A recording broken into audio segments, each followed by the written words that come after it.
आज जो हम पढ़ने जा रहे हैं वो पढ़ने जा रहे हैं परम्यूटेशन एंड कॉम्बिनेशन। तो बेसिकली परम्यूटेशन एंड कॉम्बिनेशन होता क्या है, तो आगे इन दोनों का मतलब समझाते हैं। कॉम्बिनेशन का मतलब होता है सिलेक्शन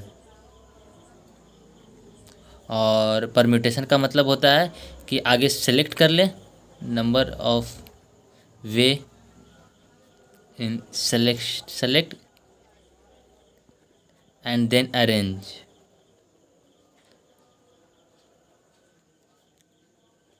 तो बेसिकली अगर हम देखा जाए तो ये चैप्टर हम इसलिए पढ़ते हैं कि जैसे कि आप हम लोग क्वेश्चन में देखते हैं कि बोला जाता है, हमें बोला जाता है कि नंबर ऑफ़ 10 बच्चा है, किसी किसी क्लासरूम में 10 बच्चा है, उसको अगर 2 बेंच पे बैठाना है तो कैसे हम वो 10 बच्चा को 2 बेंच पे बैठा सकते हैं। मतलब बेसिकली इस इन this chapter basically we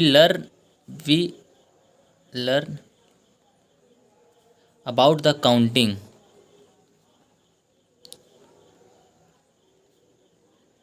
basically ये जो चैप्टर जो है ये हमें ना काउंटिंग के बारे में सिखाता है कि कैसे हम किसको अरेंज कर सकते हैं, किसको सेलेक्ट कैसे कर सकते हैं, नंबर ऑफ़ द डिजिट हम कैसे सेलेक्ट करते हैं, बनता है इसे नंबर ऑफ़ द डिजिट। ठीक है, इसमें देयर बहुत सारे कॉन्सेप्ट हैं, there are the many concept in this chapter.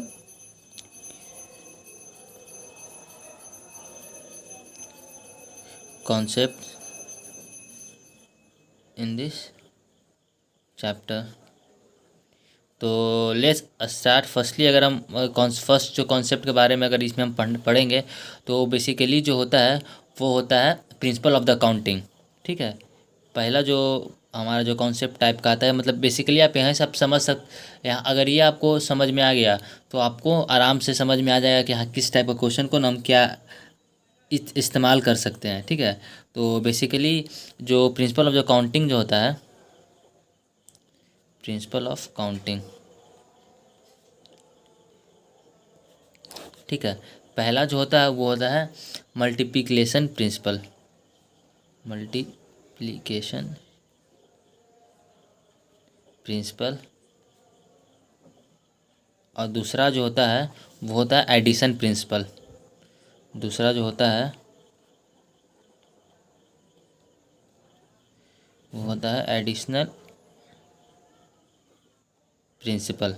ठीक है, तो आगे तो हम समझेंगे कि इस दोनों को इस्तेमाल हम कहाँ पे करते हैं, यूज कहाँ पे करते हैं। अगर हमको ये समझ में आ गया ना कि मल्टीप्लिकेशन प्रिंसिपल कैसे इस्तेमाल करते हैं और एडिशनल प्रिंसिपल कैसे इस्तेमाल करते हैं, तो बेसिकली क्वेश्चन जिसमें हम सॉल्व करते हैं उसमें बहुत ईजी हो जाता है किसी भी क्वेश्चन को सॉल्व करने के लिए। इस चैप्टर में यही बहुत ज़्यादा स्टूडेंट को कन्फ्यूज होता है ना, करे मल्टीप्लिकेशन कहाँ पे यूज़ करें, एडिशन कहाँ पे यूज़ करें। ठीक है, तो आपको हम छोटा सा फंडा बताएंगे जिसके वजह से ना आपको इजीली वे में समझ में आ जाएगा ना कि आप प्रिंसिपल का कहाँ पे मल्टीप्लिकेशन प्रिंसिपल कहाँ इस्तेमाल करेंगे और एडिशनल प्रिंसिपल कहाँ इस्तेमाल करेंगे। तो बेसिकली जो हम लोग मल्टीप्लिकेशन प्रिंसिपल जो है उसको इस्तेमाल हम this principle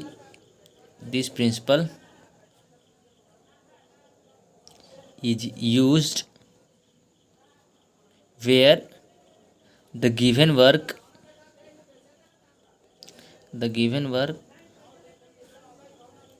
does not complete। इस कंडीशन में जो होता है, in this condition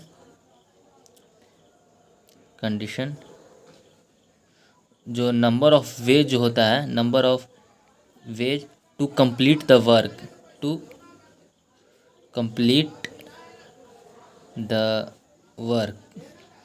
all the number of way are multiply, all the number of ways are multiply। तो बेसिकली इसमें अगर ये तो हम बता दिए लिख के होता है, लेकिन आपको हम समझाते हैं कि कहाँ पे इस्तेमाल करते हैं।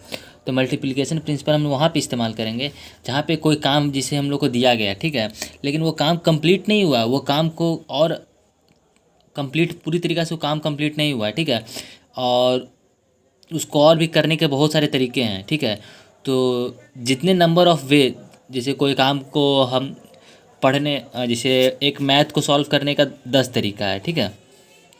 पूरा जो एक मैथ को जो हम सॉल्व कर रहे हैं उसको 10 स्टेप में हम जो सॉल्व कर रहे हैं, ठीक है।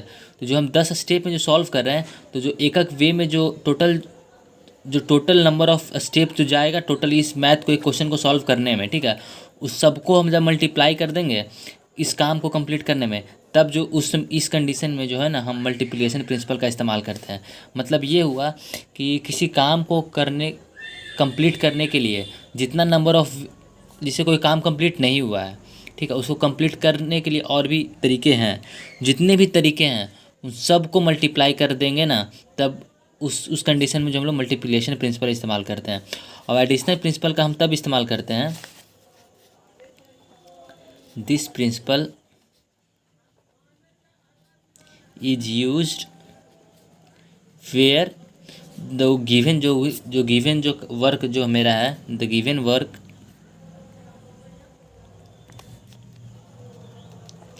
Given work is complete but there are many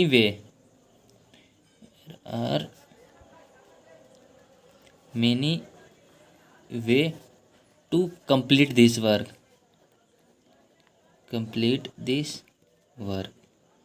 in this condition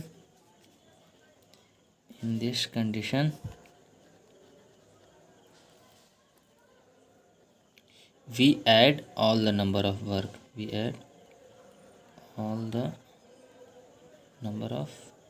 वे। जैसे कि इसी में हम आपको समझाते हैं। जैसे एक मैथ का प्रॉब्लम सॉल्व करने के बहुत सारे तरीके होते हैं। एक मैथ को प्रॉब्लम को जैसे हम 10 तरीके से सॉल्व कर सकते हैं, ठीक है। कोई एक हमको मैथ आता है, सब वो अपने अपने तरीके से मैथ सॉल्व करते हैं, हर का अपना दिमाग चलता है मैथ में। उसी तरीके से आपको रिलेटिव एग्जाम्पल बताते हैं। कोई भी मैथ सॉल्व करने के अगर 10 तरीके हैं, ठीक है, तो अगर वो एक तरीका से उसको सॉल्व हो रहा है, तो अगला इसी क्वेश्चन को कोई बच्चा दूसरा तरीका से सॉल्व करता है। इसी क्वेश्चन को कोई स्टूडेंट तीसरे वे में सॉल्व करता है। जो इस क्वेश्चन को जितने तरीके से सॉल्व किया जा रहा है, ठीक है, इस कंडीशन में जो है ना हम जो है एडिशनल प्रिंसिपल का जो है हम इस्तेमाल करते हैं। मतलब कि वो काम कंप्लीट तो हो गया है मेरा, ठीक है, लेकिन उसका और भी तरीका है काम कंप्लीट करने के, अपने अपने तरीके होते हैं सबके, ठीक है। उस कंडीशन में जो है हम इस कंडीशन में हम लोग एडिशनल प्रिंसिपल का इस्तेमाल करते हैं। इसको हम अगर अच्छा से एग्जांपल से आपको समझाएं तो आपको अच्छा से समझ में आएगा। अगर हम एग्जांपल लेकर इसको अच्छा से समझाएं तो आपको ज़्यादा समझ में आएगा कि क्या है। जैसे कि एक क्वेश्चन हम लेते हैं, ठीक है, total number of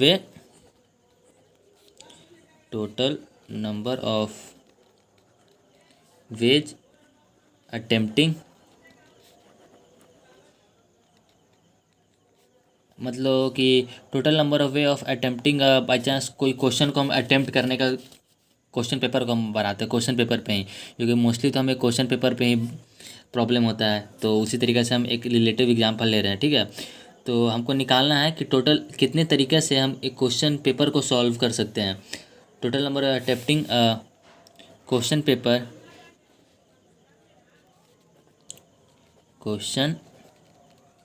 paper containing, मतलब कॉन्टेनिंग क्या होगा, हाँ हम मानते हैं 10 true and false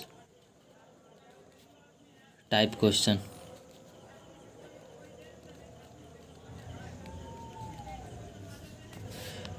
every question, मतलब जितना भी क्वेश्चन है उसको हम आंसर देना ज़रूरी है।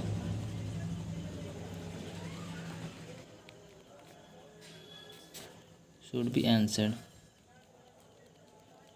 तो इसमें देखा जाए तो अगर हम इसको तरीके से समझते हैं, इसमें इसमें हम क्या क्वेश्चन लिए कि number of way attempting a question paper, ठीक है, कितने तरीके से हम उस क्वेश्चन पेपर को अटेम्प्ट कर सकते हैं जिसमें कि 10 ट्रू एंड फॉल्स क्वेश्चन मेरा दिया हुआ है और सभी क्वेश्चन का आंसर देना नेसेसरी है। तो नंबर ऑफ क्वेश्चन कितना है मेरा 10, ठीक है। इस 10 क्वेश्चन को हम कितने तरीके से सॉल्व कर सकते हैं? 2 तरीके से ना, एक तो पहला ट्रू से या फॉल्स से, ठीक है, यही दोनों में से कोई एक आंसर होगा। हर एक एक क्वेश्चन के लिए मेरा क्या आ रहा है, दो आंसर आ रहा है ना, दो आंसर, एक ट्रू दूसरा फॉल्स। दूसरा के लिए भी क्या मेरा आ रहा है, ट्रू आंसर आ रहा है, ट्रू फॉल्स। तीसरा के लिए मेरा क्या आ रहा है, ट्रू फॉल्स। चौथा के लिए मेरा क्या आ रहा है, ट्रू फॉल्स। पाँचवा के लिए भी ट्रू फॉल्स। मतलब हर एक क्वेश्चन के लिए मेरे पास दो दो ऑप्शन है, चाहे एक उसका ट्रू होगा आंसर या फॉल्स होगा। दूसरे के लिए भी वही होगा, ट्रू होगा या फॉल्स होगा। तीसरे के लिए भी वही होगा, ट्रू होगा या फॉल्स होगा। चौथे के लिए भी वही होगा, ट्रू होगा फॉल्स होगा। पाँचवें के लिए भी वही होगा, ट्रू होगा या फॉल्स होगा। तो हम आप अगर आप क्वेश्चन पढ़ते हैं तो आपको क्या लग रहा है कि हम इसमें कौन सा प्रिंसिपल ऑफ द काउंटिंग लगा सकते हैं, एडिशनल या मल्टीप्लिकेशन। ठीक है, तो अगर हम इसमें हम सीधा सीधे अगर सोचते हैं तो मेरा काम अभी कंप्लीट नहीं हुआ। 10 क्वेश्चन को मेरा काम, इसको अटेम्प्ट करने के मेरे दो तरीके, इसको अटेम्प्ट करने के मेरे दो तरीके, तीसरे क्वेश्चन को अटेम्प्ट करने के दो तरीके, चौथे क्वेश्चन को अटेम्प्ट करने के लिए दो तरीके, पाँचवें क्वेश्चन को अटेम्प्ट करने के लिए मेरे पास दो तरीके। हर क्वेश्चन के लिए अटेम्प्ट जो करने के जो मेरे पास ऑप्शन है वो दो तरीके हैं। ठीक है, तो अगर हम क्या बताए थे कि अगर कोई काम कंप्लीट नहीं हुआ हो उसको तो जितना नंबर ऑफ वे होता है उस सबको क्या करते हैं, मल्टीप्लाई करते हैं। तो अगर हम पूरा पेपर को अगर सॉल्व करना चाहते हैं, ठीक है, तो अगर हम सबको मल्टीप्लाई कर देंगे तभी तो मेरा काम दिया हुआ जो मेरा काम है वो कंप्लीट हो पाएगा ना। तो इसमें जो है हम इस्तेमाल कौन सा प्रिंसिपल ऑफ काउंटिंग करेंगे, मल्टीप्लिकेशन प्रिंसिपल ऑफ काउंटिंग इस्तेमाल करेंगे।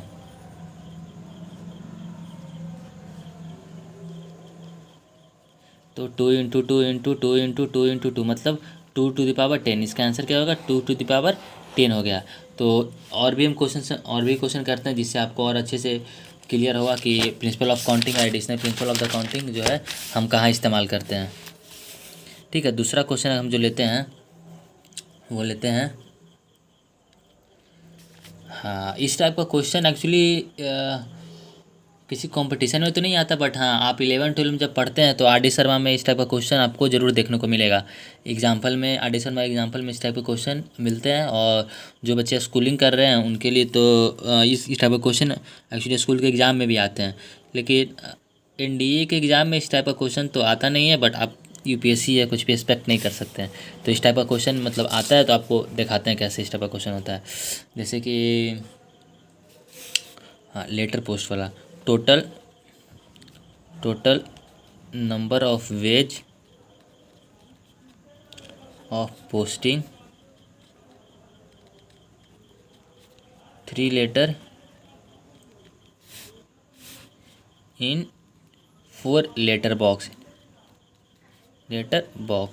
मतलब आप क्वेश्चन देख, इसमें पूछ रहा है कि number of way of posting, कितने तरीके से हम 3 लेटर को 4 लेटर बॉक्स में जो है हम क्या कर सकते हैं, पोस्ट कर सकते हैं। ठीक है, तो हम इस टाइप के क्वेश्चन को सॉल्व करते हैं। कैसे इस टाइप का क्वेश्चन जो है वो सॉल्व होता है। बेसिकली अगर आपको अगर ये वाला क्वेश्चन आपको समझ में आ गया तो इस पे बेसिस आपका 4-5 टाइप का क्वेश्चन बनता है। जैसे लॉक एंड की वाला भी बनता है, ओपन क्लोज, सब इसी कॉन्सेप्ट पे बनता है। अगर आपको ये वाला समझ में आ गया तो 4-5 क्वेश्चन आराम से आपको बन जाएगा। हर टाइप का क्वेश्चन हम आपको करवा देंगे ताकि किसी भी एग्ज़ाम में प्रॉब्लम नहीं होगा। ठीक है, परमिटेशन एंड कॉम्बिनेशन ज़्यादा हार्ड तो नहीं है, लेकिन हाँ अगर आपको हर टाइप का क्वेश्चन आपके टीचर करवा चुके हैं या आपको हर टाइप का क्वेश्चन अगर आपको पता है तो आप आराम से परमिटेशन एंड कॉम्बिनेशन सॉल्व कर सकते हैं। ठीक है, तो इस टाइप का क्वेश्चन को हम आपको सॉल्व कराते हैं। क्या मेरा 3 लेटर है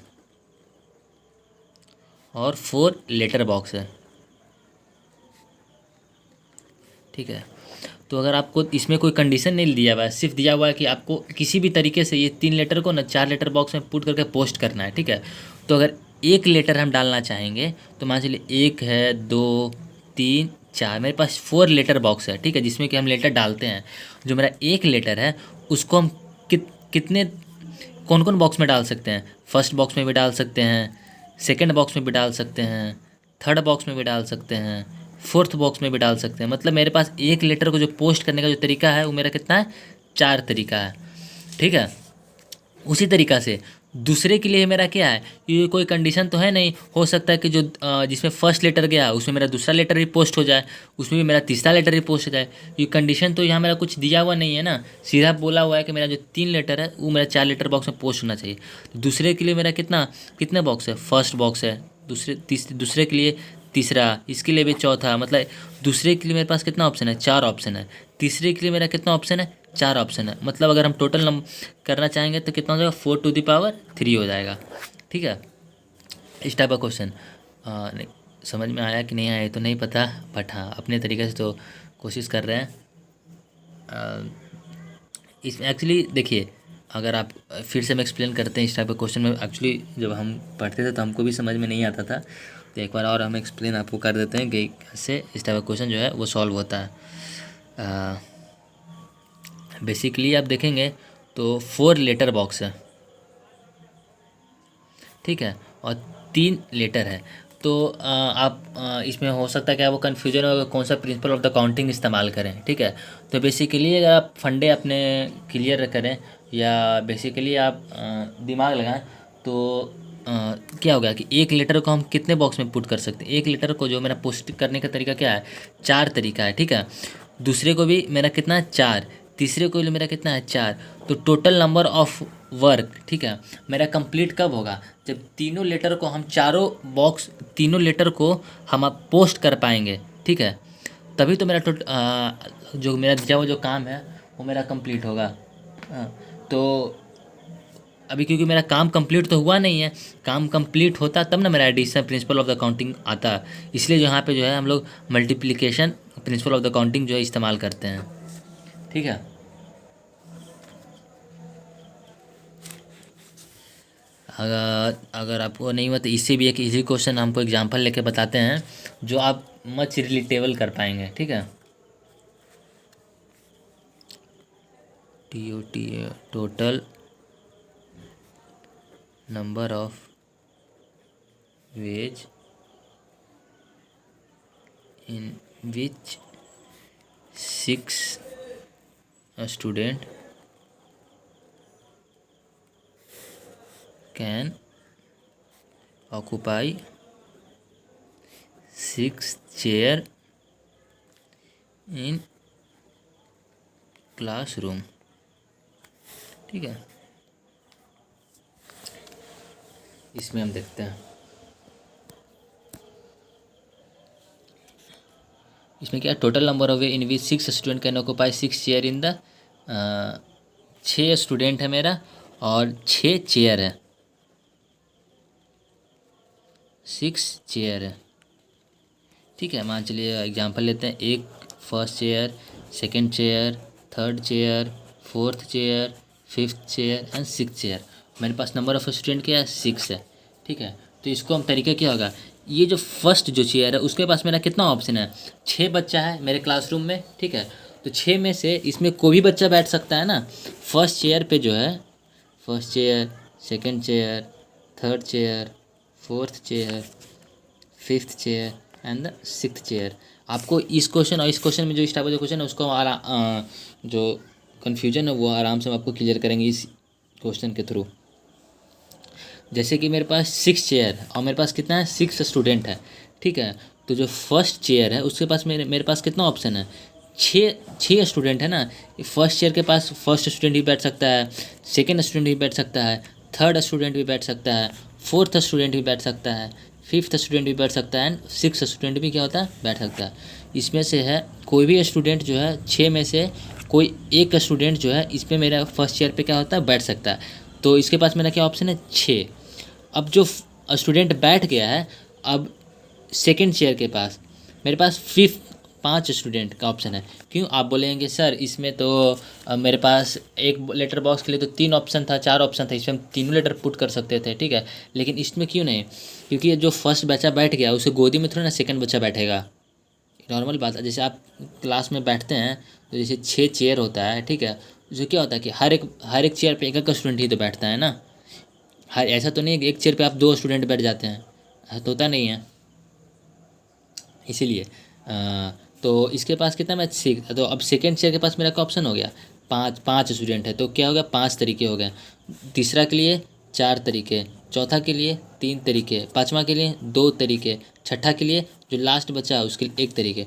जो total number of way of मेरा बैठने का तरीका वो क्या हो गया, 6 गुना 5 गुना 4 गुना 3 गुना 2 गुना 1 मतलब 720। ठीक है, बेसिकली एक बहुत लंबा चैप्टर है। हम छोटे से वीडियो में आपको इतना ही प्रिंसिपल ऑफ द एडिशनल जो बेसिक जो है principle of counting additional and multiplication समझाने का कोशिश की है। ऐसे तो बहुत टाइप का इसमें क्वेश्चन है, बहुत लंबा वीडियो बन जाएगा। So thank you for watching my video.